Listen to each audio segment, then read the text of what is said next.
Hari ini, Pusat Kajian Law Gender Society Fakultas Hukum UGM akan buat podcast nih guys. Kita akan bincang-bincang tentang suatu isu. Nah, tapi sebelum kita ingin membincangkan isu ini, kami akan memberikan highlight bahwa isu hari ini lumayan sensitif. Jadi bagi teman-teman yang mungkin memiliki sensitivitas khususnya terhadap kekerasan seksual, kami harap teman-teman memiliki diskresi atau dalam mengkonsumsi media ini. Tadi kan kita udah mulai spoiler nih kalau kita hari ini akan ngomongin tentang kekerasan seksual. Nah, sebenarnya permasalahan ini sangat urgent ya, karena dari catatan tahunan Komnas Perempuan tahun 2024, kekerasan seksual itu merupakan kekerasan yang paling sering atau paling banyak dialami oleh perempuan. Dan ini juga selaras dengan temuan data BPS, di mana 1 dari 3 perempuan itu pernah menjadi korban kekerasan. Dan angkanya turun sih tahun 2021, tapi nggak baik juga karena yang sebelumnya dari 1 dari 3, sekarang 1 dari 4 perempuan pernah menjadi korban kekerasan selama hidupnya. Tentu ini jauh dari ideal. Nah, untuk berbicara tentang kekerasan seksual ini, saya sudah mengundang nih narasumber yang udah khatam lah, udah keren banget kalau ngomongin tentang kekerasan seksual gitu. Mungkin saya bisa menyambut untuk narasumber hari ini, ada Ibu Sriwiyanti Ediono atau biasanya panggil Ibu Iyi. Bu Iyi ini dosen di Departemen Hukum Pidana Fakultas Hukum UGM. Beliau juga pernah menjadi Ketua Satuan Tugas Pencegahan dan Penanganan Kekerasan Seksual di Fakultas Hukum UGM. Dan aktif sekarang dalam penelitian, dalam advokasi isu kekerasan seksual. Jadi kami berterima kasih Bu Iyi sudah bersedia untuk menjadi narasumber di hari ini. Gitu. Mungkin Bu Iyi ingin menyapa dulu teman-teman di sana.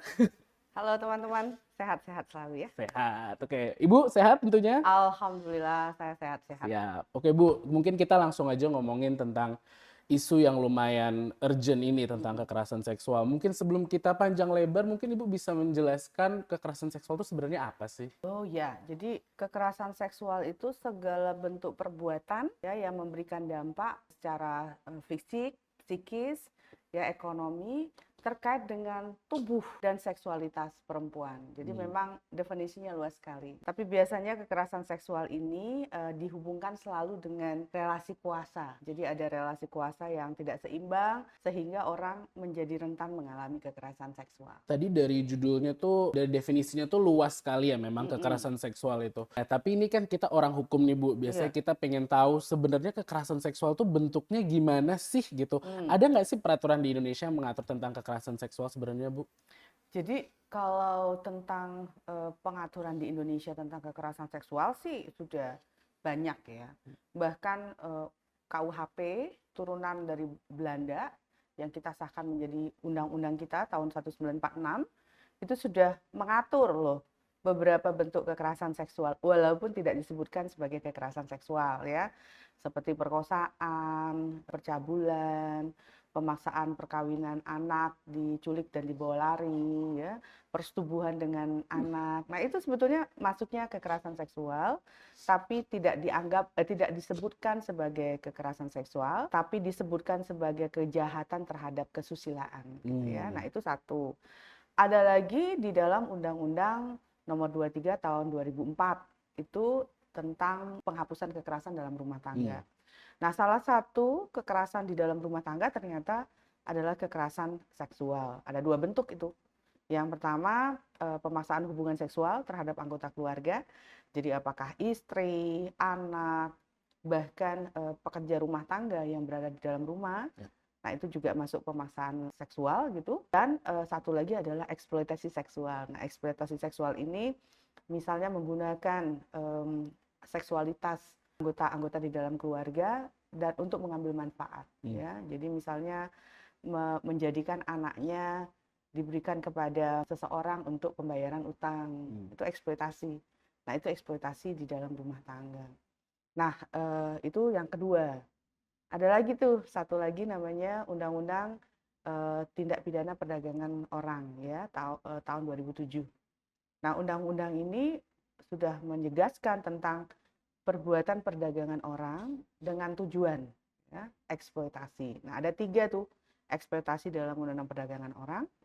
Yang pertama eksploitasi seksual, yang kedua eksploitasi tenaga, yang ketiga adalah tubuh ya, organ dan tubuh. Nah, eksploitasi seksual di dalam konteks perdagangan orang ini juga sudah disebutkan secara jelas walaupun unsurnya spesifik. bahwa orang ini memang direkrut, ditransfer, ditempatkan di satu tempat yang berbeda dari tempat asalnya. Nah, itu ada isu perdagangan orang dengan tujuan untuk eksploitasi seksual. Nah, itu yang ketiga. Ada lagi, Mas. Ada lagi, apa Bu? Undang-undang Perlindungan Anak. Ya. Ya, Undang-undang Perlindungan Anak ini menyebutkan betul istilahnya adalah kejahatan seksual terhadap anak, ya, termasuk di dalamnya persetubuhan, melakukan percabulan terhadap anak dan bentuk-bentuk kekerasan seksual lainnya yang terjadi pada anak.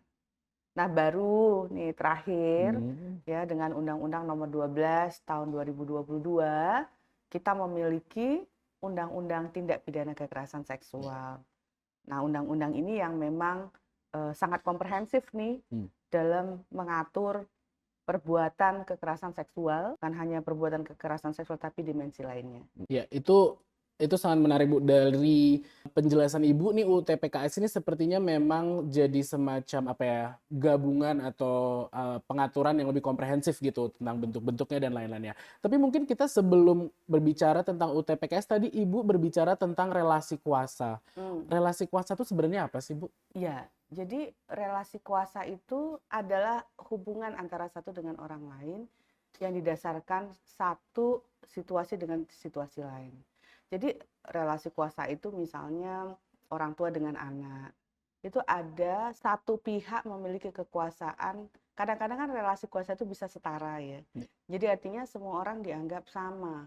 Nggak ada perbedaan. Tapi ternyata di dalam masyarakat kita ada relasi kuasa yang berbeda-beda. Ada yang kadang-kadang lebih tinggi dengan yang lain. Nah, relasi kuasa yang lebih tinggi satu dengan yang lain ini sering kita sebut dengan relasi kuasa yang timpang. Nah, ketimpangan relasi kuasa ini kerap menimbulkan atau berpotensi sebetulnya, tidak selalu tapi berpotensi terhadap mereka yang lebih rendah relasi kuasanya, lebih rentan dan tidak bisa berekspresi atau tidak bisa melakukan hal-hal tertentu yang sebetulnya biasa saja kepada yang pihak yang lebih tinggi ya. Nah, cuma dalam relasi kuasa ini kan macam-macam ya. Misalnya tadi saya sudah sebutkan orang tua kepada anak, guru kepada murid, dosen kepada mahasiswa, ya, atasan kepada bawahannya, laki-laki terhadap perempuan. Jadi memang relasi kuasa itu beragam sekali. Dengan relasi kekuasaan yang timpang ini, seringkali memang menjadi potensi untuk adanya kekerasan, khususnya kekerasan seksual. Jadi dari relasi kuasa ini kita dapat melihat bukan serta-merta itu karena ada relasi kuasa sehingga terjadi kekerasan begitu ya. Enggak. Tapi relasi kuasa ini Potensi. membuat kerentanan Iya, ada potensi. tersendiri begitu. Dan tadi seperti Ibu katakan, ini bukan cuma satu identitas aja, bukan hanya perempuan laki-laki terhadap perempuan, tapi mungkin ada status lain seperti tadi pemberi kerja dan pekerja gitu. Dan mungkin teman-teman disabilitas dengan abilitas dan ini sangat interseksional ya bahasanya ya Bu ya. Tadi adalah satu aspek mengenai kekerasan seksual. Tadi kita ngomongin tentang UTPKS yang katanya komprehensif nih Bu. Tapi yang tadi saya lihat juga Ibu udah ngomong ada beberapa peraturan sebenarnya udah ngatur nih gitu. Seperti misalnya kita udah tahu perkosaan itu ada di KUHP gitu. Tapi lalu kenapa kok ada pengulangan kembali di UTPKS ini? Urgensinya apa? Kan sudah diatur nih sebelumnya. Iya. Jadi memang Undang-Undang TPKS ini pertama dia mendefinisikan ulang bentuk-bentuk kekerasan seksualnya. Selain mendefinisikan ulang, juga mempertegas bentuk-bentuk kekerasan. Jadi ada 9 bentuk yang disebutkan oleh Undang-Undang TPKS yang memiliki dimensi berbeda. Ya, baru ada sekitar 10 bentuk kekerasan seksual yang ditarik dari undang-undang lain, bahasanya itu stelsel selimut ya. Jadi blanko stelsel, jadi ditarik dan kemudian menjadi bagian dari tindak pidana kekerasan seksual. Jadi yang 9 bentuk itu pelecehan seksual non fisik. Nah, pelecehan seksual non fisik ini memang belum diatur di dalam undang-undang lain. Misalnya ya ungkapan-ungkapan yang berkonotasi seksual, yang membuat orang merasa tidak nyaman dan merasa dirinya kok diobjekkan gitu ya, atau gestur-gestur, atau bahkan ungkapan-ungkapan dalam bentuk texting, misalnya mengirimkan WA kepada seseorang dengan konotasi seksual,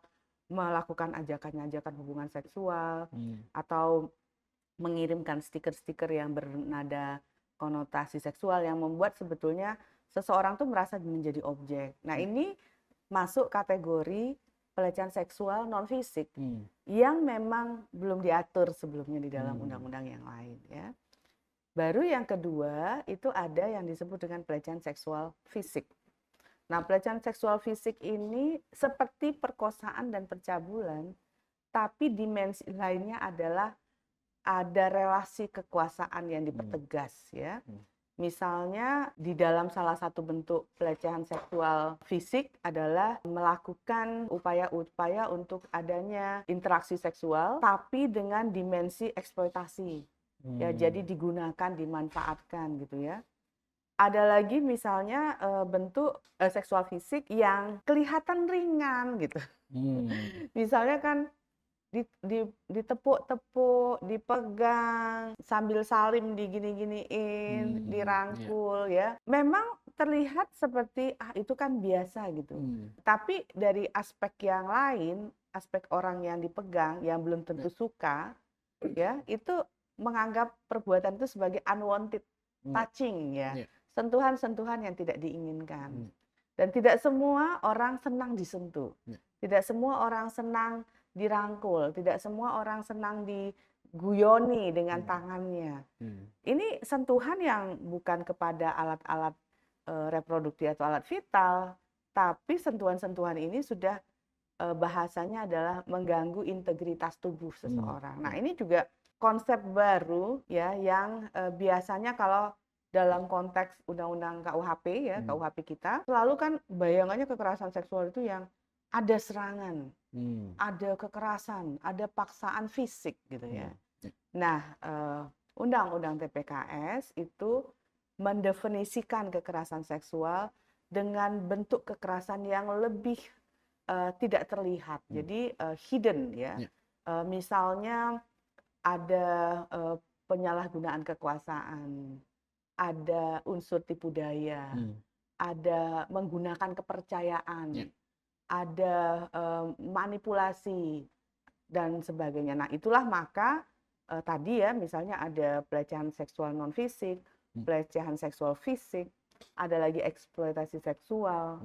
Ya, nah itu 3 aspek yang sangat dekat dengan adanya penyalahgunaan atau manipulasi kekuasaan yang itu dianggap kekerasan. Nah, konsep dan paradigma ini memang berbeda dengan paradigma yang ada undang-undang sebelumnya. Nah, di samping eksploitasi seksual mungkin ada perkawinan paksa ya. Nah, perkawinan paksa ini juga apa ya, menimbulkan perdebatan sebetulnya sempat di dalam masyarakat ya. Kok perkawinan paksa itu kekerasan seksual gitu loh. Kan harusnya kalau perkawinan paksa itu masalah perdata gitu.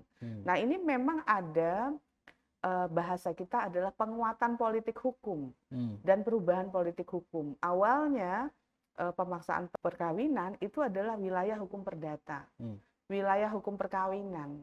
Dia lebih pada dimensi tidak sahnya perkawinan.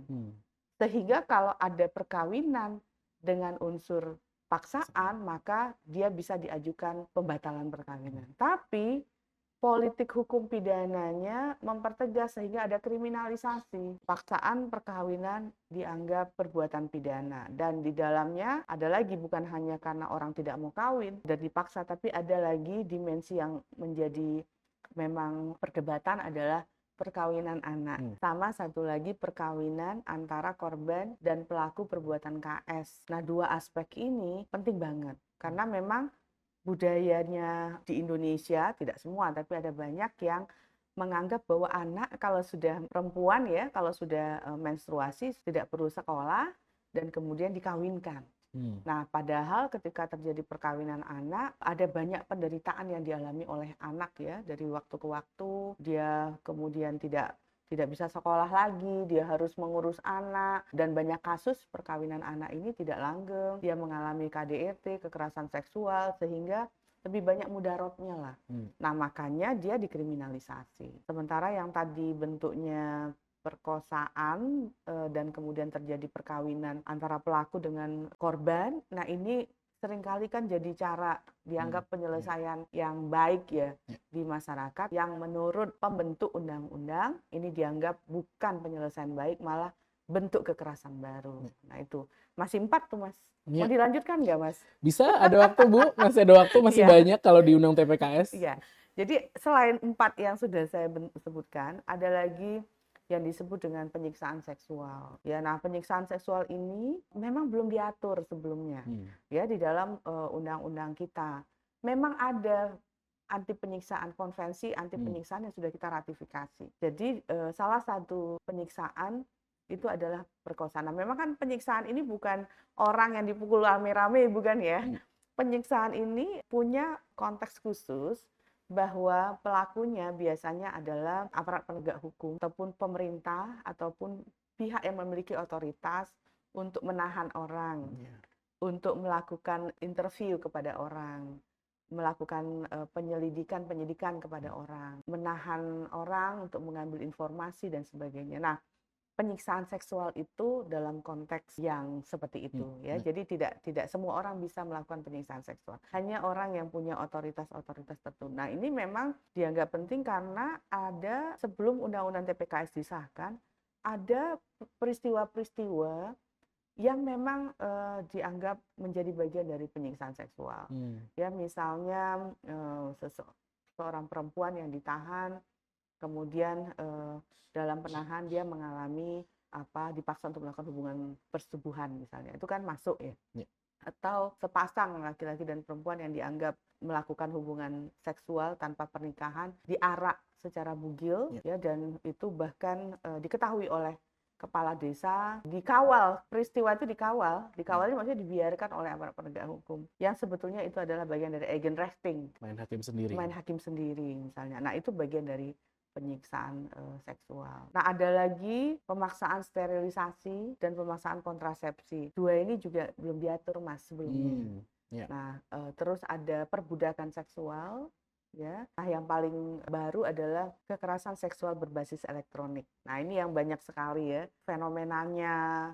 Bahkan selama masa COVID itu peningkatan kekerasan seksual berbasis elektronik itu sampai 400%. Dan tidak ada cara untuk bagaimana menyelesaikannya.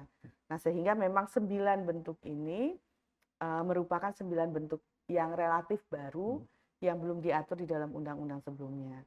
Tapi memang undang-undang TPKS menarik undang-undang yang lain, pengaturan kekerasan seksual di undang-undang lain, misalnya KUHP, perkosaan, percabulan, pornografi anak, ya, gratifikasi seksual itu dianggap sebagai bagian dari kekerasan seksual.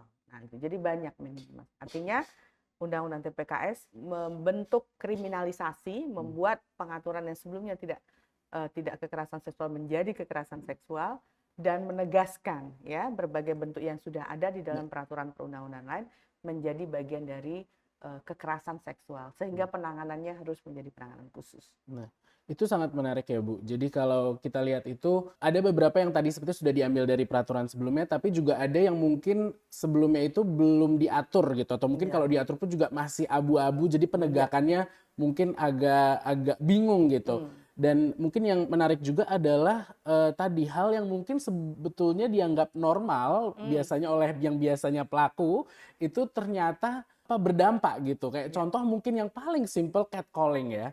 Catcalling, sweet gitu. Kalau mungkin saya dari observasi begitu, ada memang orang yang misalnya mungkin yang pelakunya bilang ini kan pujian sweet lewat jalan gitu.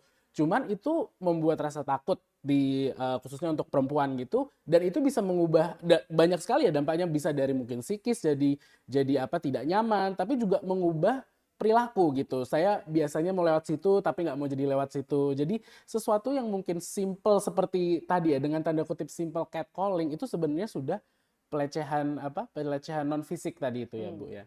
Nah, baik, dan ini sudah diakomodasi di dalam UU TPKS. Yang saya juga tadi menarik Ibu adalah pengaturan ini itu penting karena penanganannya khusus tadi Ibu bilang nih. Betul. Nah, ini maksudnya khusus apa sih Bu? Bagaimana maksudnya? Iya, jadi memang Undang-Undang Tindak Pidana Kekerasan Seksual itu kita sebut sebagai Undang-Undang Tindak Pidana Khusus. Karena ada, kalau Undang-Undang Tindak Pidana Khusus itu kan ada penyimpangan-penyimpangan terhadap asas-asas atau prinsip-prinsip yang bersifat umum. Dan ada pengaturan tersendiri terkait dengan hukum acaranya. Pertama, yang jelas ada perbedaan adalah satu, dari segi kualitas penegak hukum. Jadi penegak hukum yang menangani kasus kekerasan seksual itu tidak bisa sembarangan. Harus mereka yang memiliki kapasitas, kualitas, dan sudah pernah mendapatkan pelatihan tentang kekerasan seksual. Karena memang tidak sederhana ya kekerasan seksual ini. Yang kedua, memang yang utama adalah dari konteks proses penanganan kasus. Jadi kalau sistem peradilan pidana pada umumnya, kalau kasus pidana itu pasti lapornya ke kepolisian ya. Baru proses ada penyelidikan, penyidikan ya.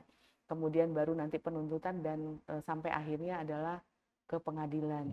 Kalau Undang-Undang TPKS itu menekankan pentingnya adanya pengaduan atau pelaporan yang tidak harus selalu langsung ke kepolisian, tapi bisa ke lembaga layanan korban.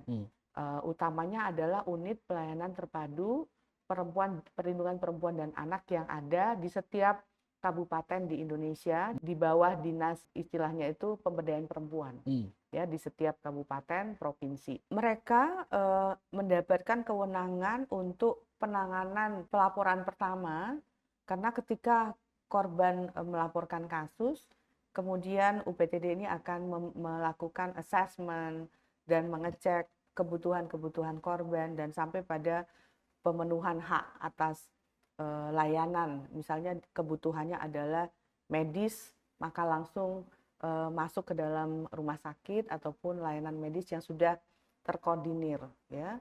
Termasuk kalau membutuhkan layanan konseling atau harus membawa kasus ini ke kepolisian. Nah, mereka berarti sudah memiliki, atau bahasanya kita adalah sistem pelayanan terpadu. Dengan satu pintu, maka pintu ini awal yang akan memproses kasus lebih lanjut.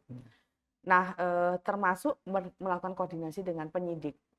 Nah, di dalam proses penyidikan biasanya kan kalau polisi itu dia yang melakukan berita acara sendiri langsung gitu ya. Nah, dalam hal ini penyidik bisa bekerja sama dengan UPTD PPA untuk menyusun kronologis yang lebih lengkap sehingga itu akan memudahkan kerja penyidik. Bahkan penyidik bisa menitipkan pertanyaan kepada pendamping korban ketika dia melihat korban ini tidak memiliki kondisinya lagi down, lemah ya dan sebagainya. Yang artinya memang model pelaporan yang berbeda, model penanganan yang berbeda, setiap level tuh nanti penuntut umum juga, hakim juga, pada intinya dalam prosesnya menekankan pada perspektif korban, melihat betul kondisi korban dan menekankan pada pemenuhan hak-hak korban, baik hak korban atas pelayanan, hak korban atas pelindungan dan pemulihan. Ya, nah pelayanan tadi sudah saya sebutkan. Nah, pelindungan itu misalnya satu, ketika korban melaporkan dan dia tahu bahwa dirinya terancam, pelakunya mau melakukan tuntutan balik atau bahkan mengancam secara fisik, maka UPTD PPA ini bisa berkoordinasi dengan kepolisian dan kepolisian itu memiliki kewenangan untuk memberikan perlindungan sementara. Ya, nah perlindungan sementara ini nggak lazim, tapi sebetulnya bagus sekali konsepnya, yaitu membuat si pelaku untuk tidak boleh bertemu dengan korban, berada pada jarak tertentu, tidak berada pada lingkungan korban ya. Kalau bahasa film-film NCIS itu loh Mas, itu namanya restraint order ya. Restraint order. Nah ini kayak gitu tuh ya, itu ada di dalam Undang-Undang TPKS, masuknya di dalam sistem perlindungan, ya perlindungan. Nah satu lagi yang pemulihan itu, setiap proses yang dilalui oleh korban, si korban harus mendapatkan pemulihan. Makanya layanan konseling, pendampingan psikis, sosial itu menjadi tidak boleh lepas. Makanya korban itu berhak untuk mendapatkan pendampingan.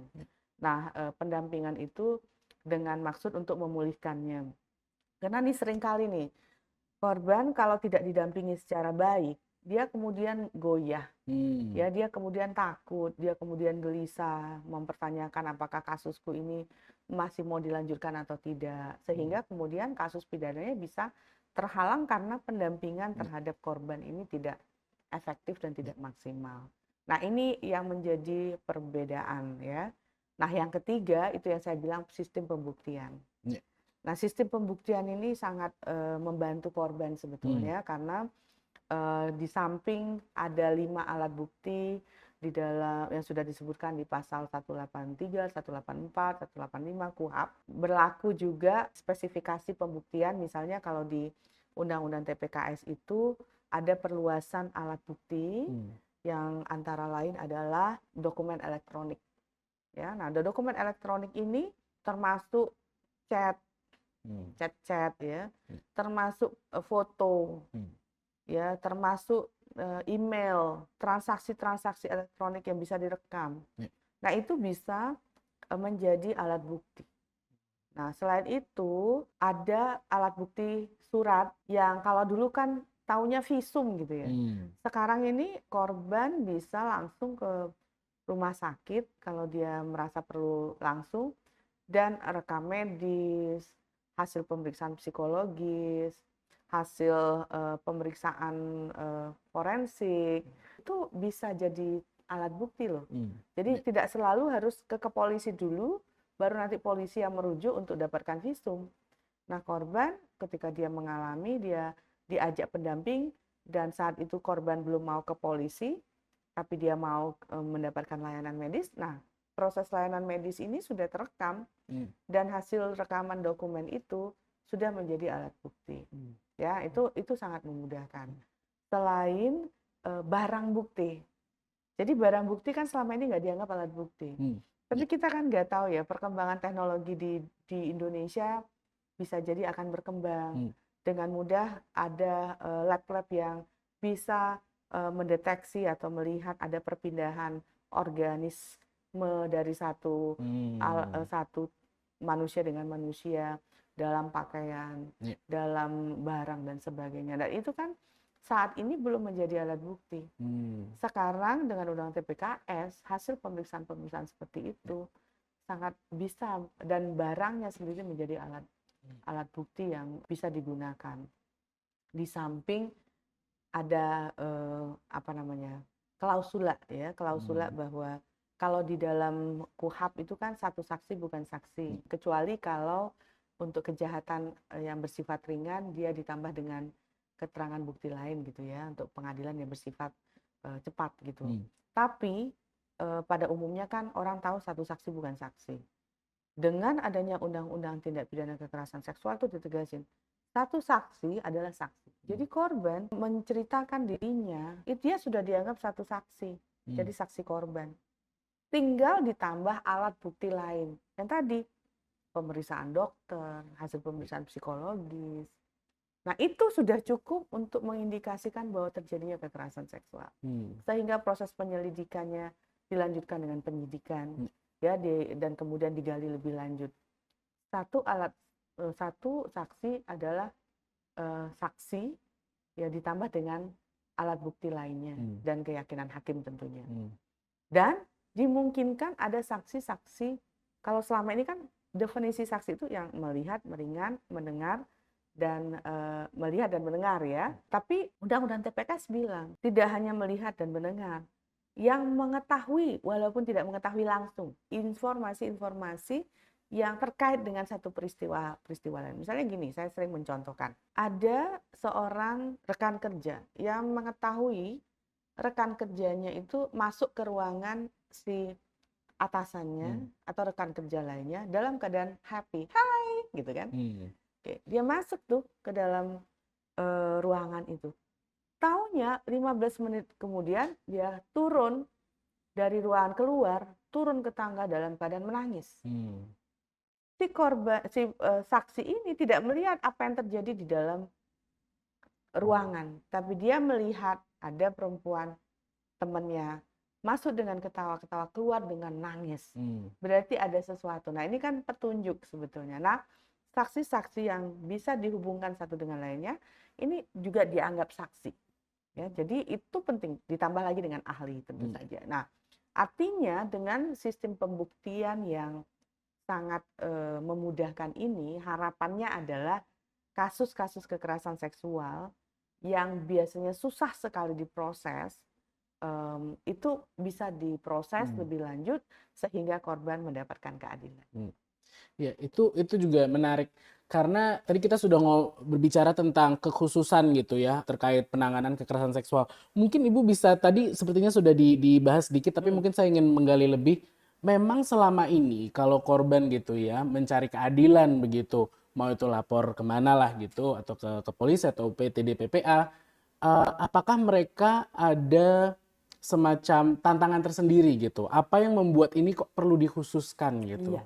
Jadi memang biasanya ya perempuan korban melaporkan kasus itu berat banget. Hmm. Ya, pertama selalu ditanyakan ada buktinya enggak? Hmm.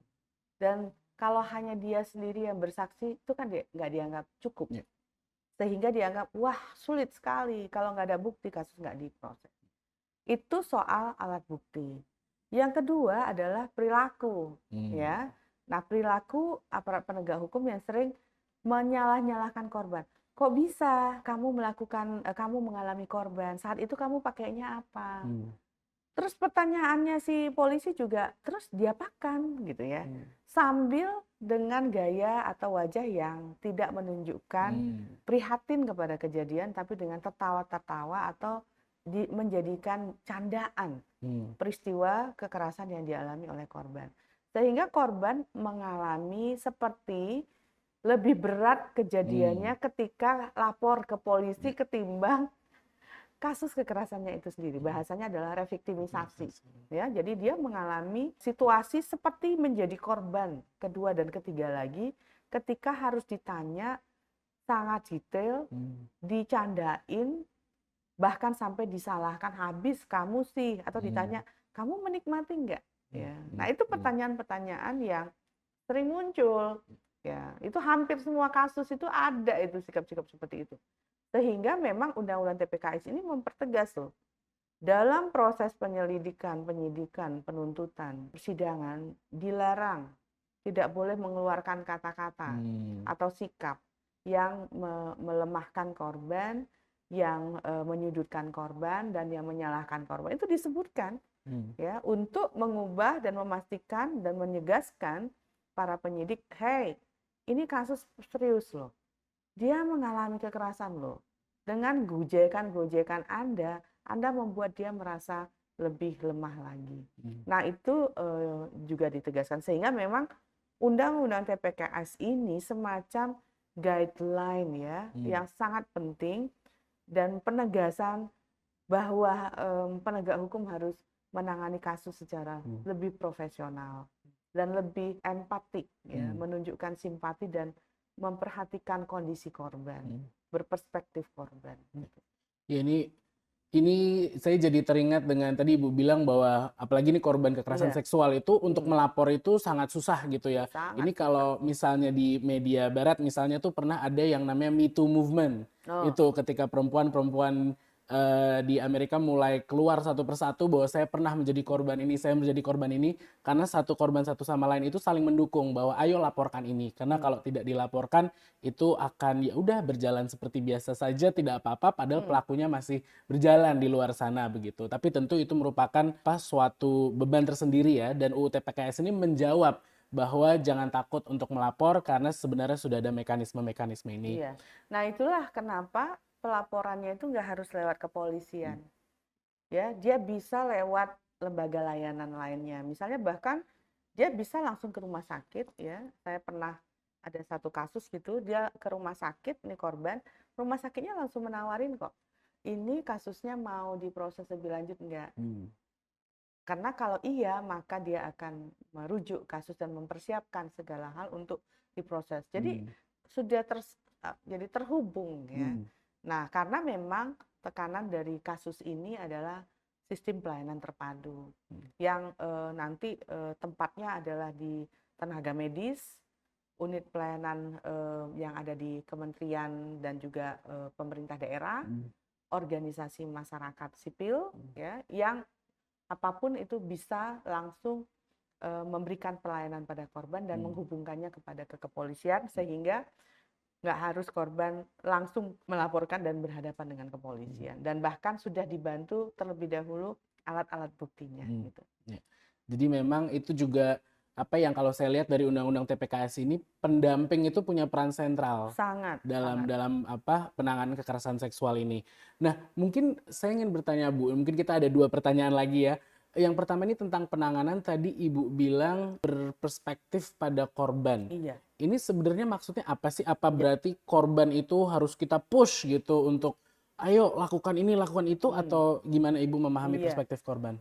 Jadi kalau kita bilang berperspektif korban, memang titik sentralnya ada pada korban ya. Jadi karena kan korban yang mengalami peristiwa, korban yang mendapatkan dampak dari peristiwa itu, korban yang bisa jadi mengalami situasi-situasi ketika lain, misalnya kadang-kadang korban itu kan kalau lapor itu takutnya dia mendapatkan cap di masyarakat gitu ya. Jadi dia memiliki resiko-resiko, baik ketika melaporkan kasusnya atau ketika kasusnya diproses sampai kepada pengadilan, sampai kasusnya diputuskan. Resikonya itu ada pada korban. Sehingga kalau kita bicara perspektif korban, kita meletakkan pelayanan itu sungguh-sungguh memikirkan supaya resiko-resiko tidak lagi dialami oleh korban. Supaya korban itu lebih mendapatkan pemulihan. Nah, untuk menyatakan resiko-resiko, maka kita pertama harus menginformasikan kan. Iya. Korban itu haknya apa ya? Gitu ya. Itu yang utama. Jadi dikasih tahu haknya, hak dia mendapatkan pelayanan, hak dia mendapatkan perlindungan, hak dia mendapatkan pemulihan. Baru sesudah itu kan kita diskusikan, ini untuk pendamping ya, supaya pendamping-pendamping tahu bahwa apa ya resikonya setiap proses yang dia hadapi ya. Ketika lapor ke polisi resikonya apa, tapi peluangnya apa. Jadi peluang dan tantangan dan juga opportunity, hal yang bermanfaat dari setiap proses itu semua dihitung. Sehingga korban tahu dan dia kemudian mengambil keputusan. Jadi intinya perspektif korban itu dia mengambil keputusan terhadap apa yang akan dijalani oleh korban itu sendiri. Dia mau bawa lapor misalnya kasusnya di kampus, dia mau melapor ke kampus, atau dia mau melapor ke lembaga layanan di luar kampus, itu haknya korban, ya. Dan korban bisa memilih dia hanya mau ditangani di tingkat internal atau dia hanya mau lapor ke polisi. Nah, itu haknya korban. Tapi kita harus menginformasikan undang-undangnya bilang begini. Sebetulnya bisa dua-duanya loh langkahnya gitu ya. Nah, artinya perspektif korban betul-betul memperhatikan suara korban, kepentingan korban. Kalau kita tahu langkah itu adalah langkah yang akan beresiko pada korban, kita akan menginformasikan kepada korban. Kalau kamu pakai langkah itu, ada banyak hal yang nanti merugikan kamu sendiri. Ya, misalnya dia tidak mau melaporkan kasus kekerasan seksual yang dialami oleh bapak tirinya. Padahal mereka satu rumah. Dia cuma mau keluar sebentar nanti datang lagi. Tapi tidak ada proses lebih lanjut. Ya, dan ternyata bisa jadi bapaknya akan melakukan kekerasan seksual bukan hanya kepada dia, tapi kepada adik-adiknya. Dan itu kan akan ada korban baru lagi. Nah, itu kita diskusikan apa problemnya dia tidak mau melaporkan bapak tirinya misalnya. Oh, karena bapak tirinya menjadi kepala keluarga dalam keluarga itu. Nah, hal itu kan harus didiskusikan dengan apakah si korban sudah menyampaikan kepada ibunya. Nah, itu kita tanya dan kita pikirkan mengapa perlu dan sebagainya. Nah, intinya dari perspektif korban, korban perlu tahu tentang apapun penanganan kasus terkait dirinya, dia perlu tahu resikonya, dia perlu tahu keuntungannya, dia perlu tahu dia punya hak untuk mendapatkan perlindungan, dan tapi dia yang menentukan langkah apa yang dia harus lakukan. Nah, ini memang tidak mudah karena di satu sisi orang bilang kekerasan bukan orang, para ahli bilang kekerasan seksual itu adalah bukan hanya soal kejahatan terhadap individu, tapi kejahatan terhadap publik. Sehingga harapannya adalah langkah korban itu adalah langkah yang juga untuk menjaga kepentingan publik. Artinya untuk tidak terjadi kekerasan lagi di publik dan sebagainya. Nah, ini memang sering ada tension, ya, sering ada ketegangan.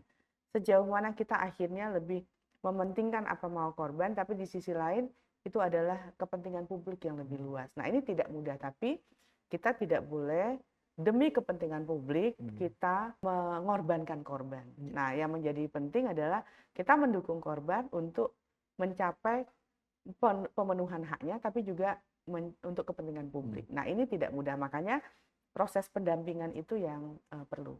Ya. Itu saya mengingatkan saya jadi ada waktu itu korban yang merasa disuruh memviralkan kasusnya gitu.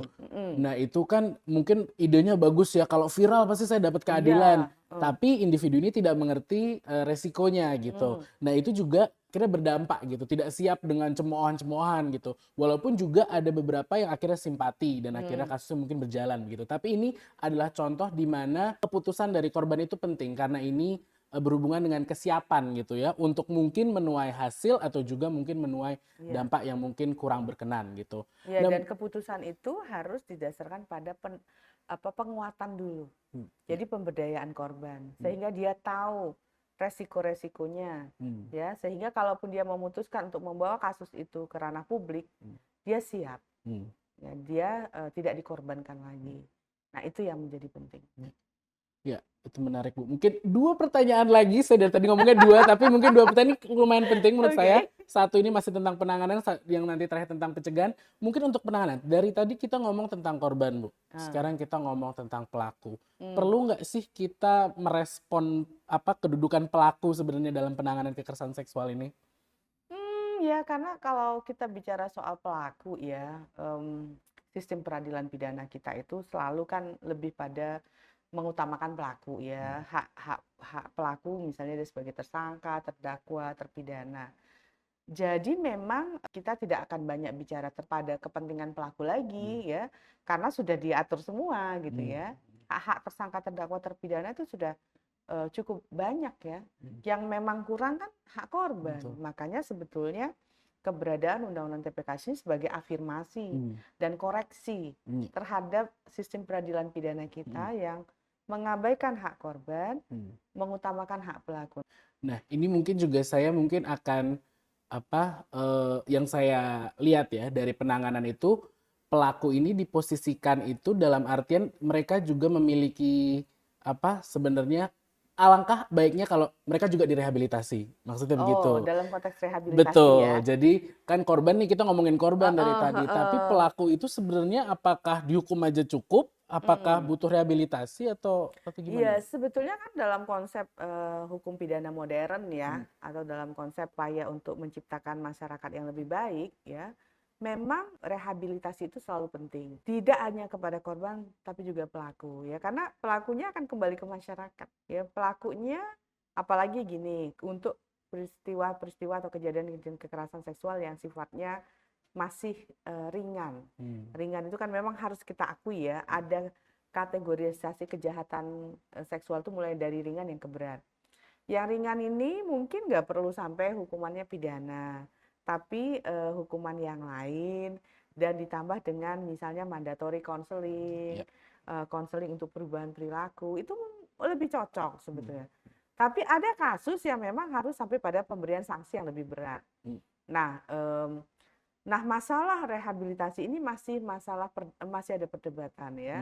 Perdebatannya bukan pada kita, tapi pada profesi yang bisa melakukan rehabilitasi, ya para psikolog, ya psikiater, yang masih berdebat mereka, apakah kasus kekerasan seksual itu bisa direhabilitasi atau tidak. Nah, itu wilayah yang juga menarik ya, jadi wilayah baru. Tapi bahwa secara konsep, karena kita melihatnya pada konteks restoratif justice ya, keadilan yang restoratif, maka seharusnya proses rehabilitasi yang direstor itu tidak hanya korban tapi juga pelaku. Ya, itu menarik karena saya bertanya itu karena waktu itu saya pernah meneliti gitu, ada inisiatif di mana untuk pencegahan, dan kita akan ngomong tentang pencegahan sebentar lagi, kekerasan seksual, tapi yang difokuskan ke laki-laki. Jadi memang pandangan mengenai gender, mengenai kekerasan itu harus diperkuat juga gitu ya, karena untuk mencegah khususnya gitu. Nah, oke, sekarang mungkin kita akan pertanyaan terakhir ini untuk pencegahan. Mungkin secara umum aja nih Bu. Tentu kita bisa menganalisis ya, membuat sistem bagaimana, tapi mungkin secara individu, secara organisasi atau bagaimana Bu? Ada prinsip umum pencegahan? Sebetulnya pencegahan itu sangat penting ya, karena kan kalau kita lihat dari kasus-kasus yang dilaporkan, itu seolah-olah nggak berhenti. Bahkan bentuk kekerasan seksual itu makin ekstrim, ya, makin mengerikan. Bukan hanya satu orang, tapi juga bahkan kekerasan dilakukan oleh banyak orang kepada satu orang. Peristiwa-peristiwa itu sebetulnya udah di luar nalar kita ya, tapi itu terjadi loh. Anak yang diperkosa oleh anak rame-rame, ya, orang dewasa yang memperkosa anak berulang kali, bahkan sampai disekap, sampai hamil, melahirkan disekap, dan diculik gitu ya, dan itu adalah tetangganya sendiri. Nah, kasus-kasus yang ekstrim ini kan harus dihentikan. Dan kalau bisa nggak ada lah kasus-kasus kekerasan seksual. Nah, memang pencegahan menjadi penting. Nah, tapi bagaimana pencegahan itu gitu ya? Nah, utamanya adalah orang harus disosialisasikan seluas-luasnya bahwa ini kekerasan seksual ini nggak boleh loh. Ya, kalau Anda melakukan, Anda ada konsekuensinya. Itu harus dilakukan, ya. Pencegahan yang utama adalah memastikan orang tahu itu perbuatan kekerasan dan dia nggak boleh melakukan. Tapi yang kedua, pencegahan itu nggak bisa lepas dari sistem dan struktur sosial yang lebih luas. Kita tahu di dalam masyarakat kita ini masih ada pembedaan laki-laki dan perempuan. Ada budaya patriarki, ada budaya mendiskriminasikan perempuan lebih banyak. Selagi kita tidak membongkar cara pandang ketidaksetaraan gender, subordinasi kepada perempuan, meletakkan perempuan sebagai objek seksual, cara pandang ini nggak dibongkar, itu nggak akan menghilangkan kekerasan seksual. Jadi kita harus melakukan pencegahan dalam akar masalahnya, yaitu melihat relasi antara laki-laki dan perempuan dan melihat kembali dan membongkar nilai-nilai yang mengobjektifikasi perempuan. Nah, ini yang harus dibongkar cara pandangnya. Ini yang penting. Di samping bahwa memang setiap institusi harus memiliki mekanisme untuk mencegah dan menangani kalau terjadinya kekerasan seksual. Dan itu sekarang kan masif ya.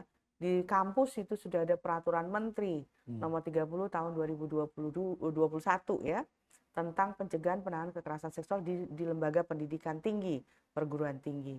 Sudah ada peraturan Menteri Agama ya, tahun 2023 tentang pencegahan kekerasan seksual di institusi-institusi agama termasuk pendidikan agama. Sudah ada peraturan menteri, surat keputusan Menteri Ketenagakerjaan nomor 88 tahun 2023 tentang pencegahan dan penanganan kekerasan seksual dalam lingkungan kerja. Ya, banyak itu. Ada lagi Kementerian BUMN juga membuat itu. Artinya memang harus dianggap satu gerakan massal, gerakan bersama untuk membongkar cara pandang, dan sudah nggak boleh lagi nih kita menyatakan itu kan hanya sekedar, masa gitu aja dihukum gitu ya. Nah, budaya yang saya bilang budaya yang mentolerir kekerasan ini sebetulnya budaya yang harus kita bongkar, yang menganggap bahwa itu adalah tidak kekerasan dibiarkan sehingga kemudian korban yang melapor disingkirkan dan kemudian pelaku dinormalisasi dan didukung. Nah, budaya ini yang menurut saya harus kita hilangkan, karena kalau tidak maka tidak ada artinya kita memiliki undang-undang tindak pidana kekerasan seksual. Baik, dengan pernyataan dari Bu Yi tadi sepertinya akan menjadi penutup dari sesi bincang-bincang kita pagi hari ini. Mungkin Bu Yi, kalau bagi yang mungkin kepo nih pengen denger lagi Bu Yi ngomong tentang kasus kekerasan seksual atau mungkin isu-isu lainnya, mungkin Bu Yi pengen share Instagram? Oh iya, boleh. Instagramnya Bu Yi apa Bu? Di mana? Sriwiyanti Ediono. Sriwiyanti Ediono. Dan kalau mungkin mau mendengarkan tulisan-tulisan Bu Yi juga, dan tulisan-tulisan saya, dan tulisan-tulisan tim Pusat Kajian Law Gender Society, bisa follow di Instagram kita di LGS FHUGM. Dengan demikian, saya ucapkan terima kasih untuk teman-teman dan sampai jumpa. Sampai jumpa.